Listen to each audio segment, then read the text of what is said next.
Galiveedu ఎంపీడీఓను పరామర్శించాక deputy CM Pawan Kalyan చేసిన వ్యాఖ్యలను తప్పుపట్టారు Rajampet MP Mithun Reddy. దాడి చేయని సుదర్శన్ రెడ్డిపై తప్పుడు కేసు పెట్టి అక్రమంగా అరెస్ట్ చేశారని ఆరోపించారు.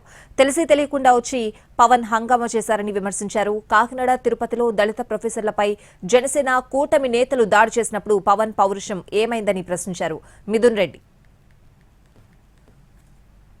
ఎంపీడీఓ పైన దాడి జరిగిందని చెప్పి నానా రభస్ చేసి ప్రతి దాంట్లో కూడా కులం తీసుకొచ్చి ఒక ఎస్సీ ఆఫీసర్ పైన దాడి జరిగిందని చెప్పి ఆయన అక్కడ జరిగిన విషయాలు తెలియకనో లేకపోతే తెలిసినా కూడా తెలియని విధంగా ఆయన మాట్లాడటం జరిగింది. కాకినాడ పార్లమెంట్లో పవన్ కళ్యాణ్ గారు సొంత కాకినాడ పార్లమెంట్లో వాళ్ళ జనసేన ఎమ్మెల్యే పబ్లిక్గా ఒక దళిత ప్రొఫెసర్ని కొడితే ఎక్కడన్నా మీరు చర్యలు తీసుకున్నారా? స్టూడెంట్స్ అందరూ తిరగబడి పెద్ద ఇష్యూ అయితే కేవలం చిన్న మాట సారీ చెప్పినట్టు చెప్పించి ఆ ఇష్యూ క్లోజ్ చేశారు.